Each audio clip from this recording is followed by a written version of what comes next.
ವೀಕ್ಷಕರೆಲ್ಲರಿಗೂ ಕೂಡ ನಮಸ್ಕಾರ. ನಾನು ರಾಧಾಕೃಷ್ಣ ಆನೆಗುಂಡಿ.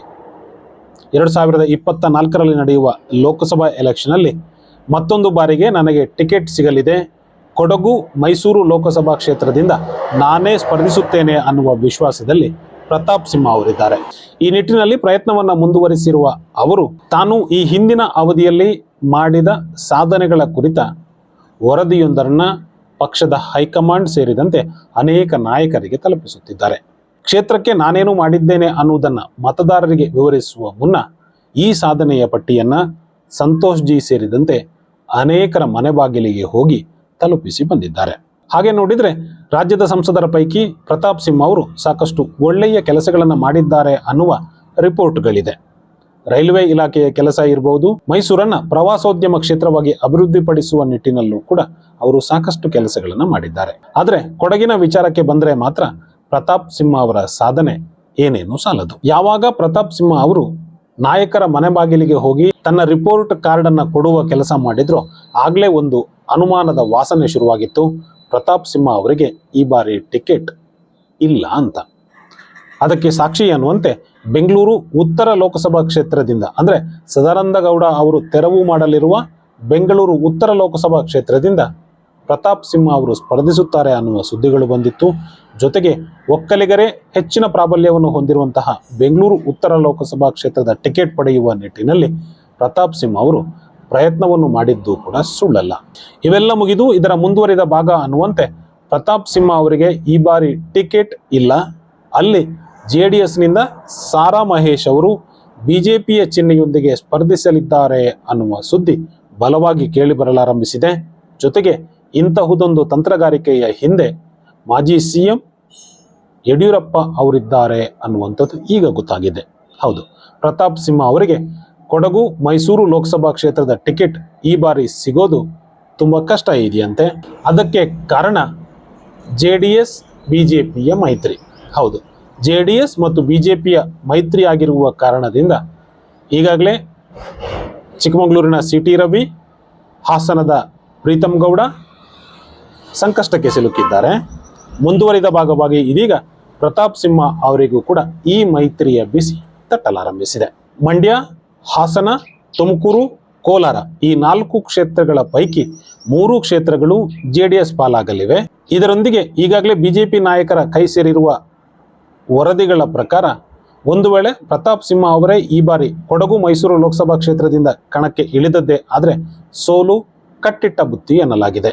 ಕಾರಣ ಅಲ್ಲಿ ಈ ಬಾರಿ ಯತೀಂದ್ರ ಸಿದ್ದರಾಮಯ್ಯ ಅವರು ಕಾಂಗ್ರೆಸ್ನಿಂದ ಕಣಕ್ಕಿಳಿಯಲಿದ್ದಾರಂತೆ. ಹೀಗಾಗಿಯೇ ಯತೀಂದ್ರ ಸಿದ್ದರಾಮಯ್ಯ ಏನಾದರೂ ಈ ಕ್ಷೇತ್ರದಿಂದ ಸ್ಪರ್ಧಿಸಿದರೆ BJP ಅಭ್ಯರ್ಥಿ ಸೋಲಬೇಕಾಗುತ್ತದಂತೆ. ಒಂದು ವೇಳೆ ಯತೀಂದ್ರ ಸಿದ್ದರಾಮಯ್ಯ ಅವರೇನಾದರೂ ಈ ಕ್ಷೇತ್ರದಿಂದ ಕಾಂಗ್ರೆಸ್ನಿಂದ ಕಣಕ್ಕಿಳಿದ್ರೆ ಪ್ರತಾಪ್ ಸಿಂಹ ಅವರು ಸೋಲನ್ನು ಕಾಣಬೇಕಾಗ್ತದಂತೆ. ಚಾಮರಾಜ, ಪಿರಿಯಾಪಟ್ಟಣ, NR ಹಾಗೂ ಕೊಡಗಿನ 2 ವಿಧಾನಸಭಾ ಕ್ಷೇತ್ರಗಳಲ್ಲಿ ಕಾಂಗ್ರೆಸ್ MLAಗಳಿದ್ದಾರೆ. ಹೀಗಾಗಿಯೇ ಪ್ರತಾಪ್ ಸಿಂಹ ಅವರಿಗೆ ಗೆಲುವು ಕಷ್ಟ ಅನ್ನಲಾಗಿದೆ. ಹಾಗಂತ BJPಯ ವಶದಲ್ಲಿರುವ ಕ್ಷೇತ್ರವನ್ನ ಕಾಂಗ್ರೆಸ್ಗೆ ಬಿಟ್ಟುಕೊಡೋದಕ್ಕೆ BJPಯ ನಾಯಕರು ಸಿದ್ಧರಿಲ್ಲ. ಶತಾಯಗತಾಯ ಮೈಸೂರಿನಲ್ಲಿ ಕಮಲ ಅರಳಲೇಬೇಕು ಅನ್ನುವಂಥದ್ದು BJP ನಾಯಕರ ಪಟ್ಟು. ಈ ನಿಟ್ಟಿನಲ್ಲಿ ಹೈಕಮಾಂಡ್ ಕೂಡ ಸ್ಪಷ್ಟ ಸೂಚನೆಯನ್ನ ರಾಜ್ಯ ನಾಯಕರಿಗೆ ರವಾನಿಸಿದೆ. ಹೀಗಾಗಿಯೇ ಫೀಲ್ಡ್ಗಿಳಿದಿರುವ ಯಡಿಯೂರಪ್ಪ ಅವರು ಮೈಸೂರಿನಲ್ಲಿ BJP ಚಿಹ್ನೆಯೊಂದಿಗೆ JDSನ ಸಾರಾ ಮಹೇಶ್ ಅವರನ್ನು ಕಣಕ್ಕಿಳಿಸೋದಕ್ಕೆ ನಿರ್ಧರಿಸಿದ್ದಾರೆ. ಇದಕ್ಕೆ ಈಗಾಗಲೇ JDS ನಾಯಕರು ಕೂಡ ಒಪ್ಪಿಕೊಂಡಿದ್ದಾರೆ. ಮಾತ್ರವಲ್ಲದೆ ಸಾರಾ ಮಹೇಶ್ ಅವರು ಕೂಡ BJPಯಿಂದ ಕಣಕ್ಕೆ ಇಳಿಯಲು ಸಹಮತವನ್ನು ಕೂಡ ಸೂಚಿಸಿದ್ದಾರೆ. ಹಾಗಂತ ಇಂತಹ ಪ್ರಯೋಗಗಳು ಹೊಸದೇನಲ್ಲ. 2019ರ ಎಲೆಕ್ಷನ್ ಸಂದರ್ಭದಲ್ಲಿ ಕಾಂಗ್ರೆಸ್ ಮತ್ತು JDS ಮೈತ್ರಿಯಾಗಿತ್ತು. ಈ ವೇಳೆ ಉಡುಪಿ ಕ್ಷೇತ್ರವನ್ನ ಕಾಂಗ್ರೆಸ್ JDSಗೆ ಬಿಟ್ಟುಕೊಟ್ಟಿತ್ತು. ಈ ವೇಳೆ ಕಾಂಗ್ರೆಸ್ನಿಂದ ಟಿಕೆಟ್ ಆಕಾಂಕ್ಷಿಯಾಗಿದ್ದ ಪ್ರಮೋದ್ ಮಧ್ವರಾಜ್ ಅವರು JDSಗೆ ಸೇರ್ಪಡೆಗೊಂಡು JDS ಅಭ್ಯರ್ಥಿಯಾಗಿ JDS ಚಿಹ್ನೆಯಿಂದ ಸ್ಪರ್ಧಿಸಿದರು.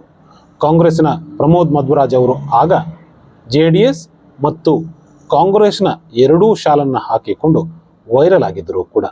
ಅದೇ ರೀತಿಯಲ್ಲಿ ಈ ಬಾರಿ ಸಾರಾ ಮಹೇಶ್ ಅವರು JDS ಅನ್ನು ತೊರೆದು BJPಯಿಂದ ಸ್ಪರ್ಧಿಸಲಿದ್ದಾರೆ. ಹಾಗಾದ್ರೆ ಸಾರಾ ಮಹೇಶ್ ಅವರೇ ಯಡಿಯೂರಪ್ಪ ಅವರಿಗೆ ಇಷ್ಟವಾಗಿದ್ಯಾಕೆ? ಕಾರಣ ಇದೆ. ಸಾರಾ ಮಹೇಶ್ ಅವರಿಗೆ ಮೈಸೂರು ಮತ್ತು ಕೊಡಗು ಭಾಗದಲ್ಲಿ ಒಳ್ಳೆಯ ಹಿಡಿತವಿದೆ. ಹೇಳಿ ಕೇಳಿ ಸಾರಾ ಮಹೇಶ್ ಅವರು ಮೂಲತಃ ಬಿಜೆಪಿಯಿಂದ ಬಂದವರು. ಬಿಜೆಪಿಯ ನಾಯಕರೊಂದಿಗೆ, ಬಿಜೆಪಿ ಕಾರ್ಯಕರ್ತರೊಂದಿಗೆ ಅವರಿಗೆ ಒಳ್ಳೆಯ ನಂಟಿದೆ. ಜೊತೆಗೆ ಕಾರ್ಯಕರ್ತರೊಂದಿಗೆ ಅವರು ಎಲ್ಲೂ ಕೂಡ ಕಿರಿಕ್ ಮಾಡಿಕೊಂಡವರಲ್ಲ, ಕಾರ್ಯಕರ್ತರೊಂದಿಗೆ ಒಳ್ಳೆಯ ನಂಟನ್ನು ಇಟ್ಟುಕೊಂಡವರು. ಈ ಕಾರಣದಿಂದಲೇ ಸಾರಾ ಮಹೇಶ್ ಅವರು ಬಿಜೆಪಿಯಿಂದ ಹೇಳಿದರೆ JDS ಮತ್ತು ಬಿಜೆಪಿಯ ಎರಡೂ ಮತಗಳು ಕೂಡ ಅವರಿಗೆ ಬೀಳಲಿದೆ. ಈ ಮೂಲಕ ಕಾಂಗ್ರೆಸ್ನ ಯತೀಂದ್ರ ಸಿದ್ದರಾಮಯ್ಯ ಅವರನ್ನು ಸೋಲಿಸೋದು ಸುಲಭ ಅನ್ನುವಂಥದ್ದು ಯಡಿಯೂರಪ್ಪ ಅವರ ಲೆಕ್ಕಾಚಾರ. ಈಗಾಗಲೇ ಈ ಸಂಬಂಧ ಹೈಕಮಾಂಡ್ ಅನುಮತಿಯನ್ನು ಪಡೆಯಲು ರಾಜ್ಯ ನಾಯಕರು, ಅದರಲ್ಲೂ ಕೂಡ ಯಡಿಯೂರಪ್ಪ ಮುಂದಾಗಿದ್ದಾರೆ. ಒಂದು ವೇಳೆ ಈ ಪ್ಲಾನಿಗೆ ಹೈಕಮಾಂಡ್ ಎಸ್ ಅಂದರೆ ಸಾರಾ ಮಹೇಶ್ ಅವರು ಕಮಲ ಚಿಹ್ನೆಯಡಿಯಲ್ಲಿ ಲೋಕಸಭೆಗೆ ಸ್ಪರ್ಧಿಸಲಿದ್ದಾರೆ.